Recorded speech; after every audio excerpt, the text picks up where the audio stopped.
little tiny thin glass on the bloody things instead of this stuff that's 3 and 4 inches thick that we still have to use today, or 12 or 14 inches thick if you're in a jail, if you've ever seen the glass inside a jail. It's just unbelievable. The stuff that was in Building 7 was well over a foot thick, right? Because it was designed to take a nuclear blast.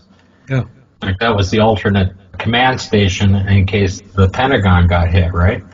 Why isn't it that if they don't have it even for government use, and it's not for commercial use, then how did this little 3/8 of an inch thick glass work? It didn't work. Not under the conditions we're told it worked. Because when I look at those, I just see those oval windows. They came right out of a DC-9. It's easier to do something that had been used before. With the rubber seal in there, and they wouldn't work with the rubber seal. There are so many things wrong with it. These professors of physics, these doctors of science, these PhDs, these people who studied science, you'd think they'd have spotted some of these things by now, but no. If they have spotted them, they're not talking about them because they daren't talk about them, because so many people would criticize them, because this story of Apollo is almost holy writ. It's almost something that you cannot deny. If you do, you're a heretic, and we know what happened to heretics. Yeah. Copernicus, Galileo, they suffered as a result of challenging the dominant force at the time, the church, the organized church. An unbeliever! Persecute, kill the heretic! Same thing now, we have, it's called scientism.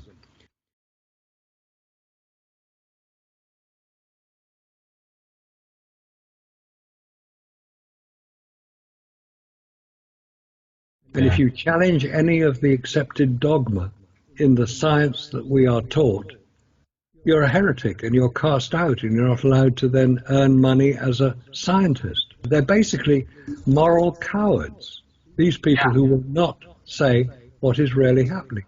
But what we talk about here is something that anybody can investigate, anybody can find the information. There's no secret information there at all. This is all easily available. They don't even realize it's there. Like I said, years ago, I could read a technical document and everything sounds good, looks good, whatever.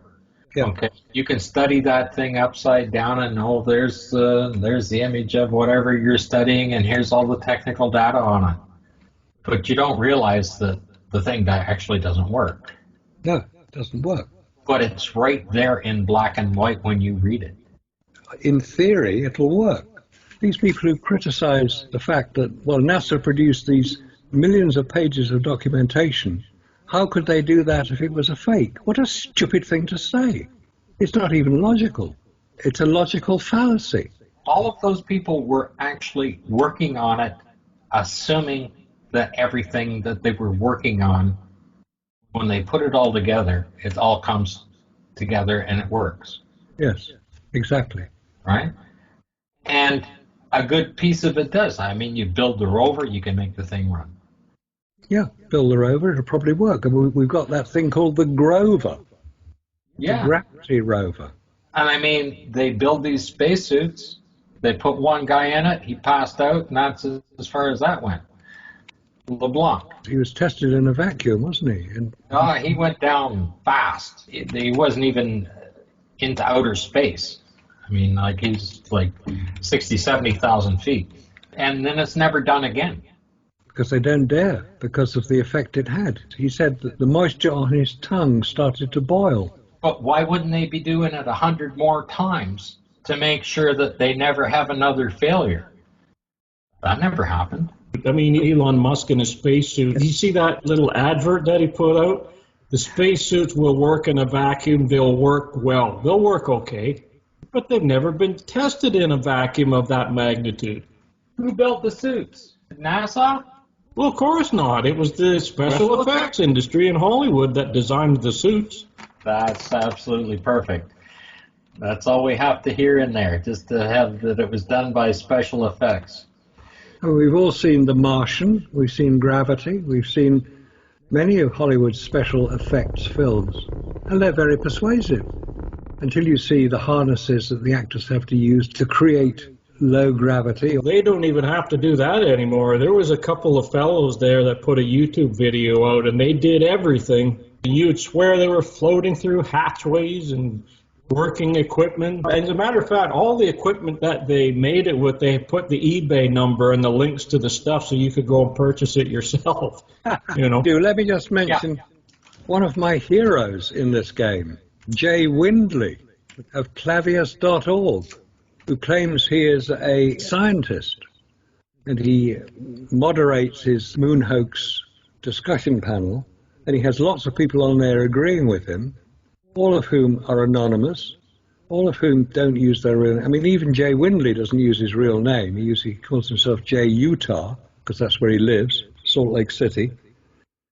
And then you've got the Mythbusters show, which has nothing to do with science, it's everything to do with entertainment. As Jamie Hyneman said when asked by Jarrah White, is your show to do with science? And he said, no, it's entertainment. And Mythbusters managed to find out where the alleged reflectors on the moon were and fired lasers at them. But if you realize that one of the only two currently operating observatories that have these lasers, one was called the Apache Point Lunar Observatory Lunar Landing Operation, spelling Apollo, which was only set up in 2009, you wonder what on earth they're playing at. Because there's supposed to be 38 observatories around the world that can do this. No, they can't. I've not seen any report from any other observatory. The only other one that I know of that produces it is the McDonald Observatory in New Mexico. It's all ridiculous. And then you find out that it was being done in 1963 by the Massachusetts Institute of Technology. You realize that this whole business of reflectors on the lunar surface was just yet another activity by NASA to try to convince people that somebody had put them there.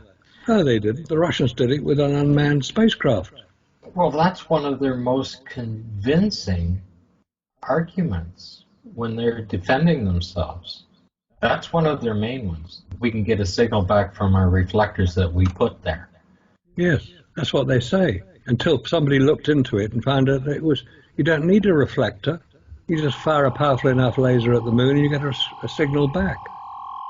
But none of these parrots managed to determine how long and how difficult it is where the Earth is spinning, the moon is spinning, the moon is moving in relation to the Earth.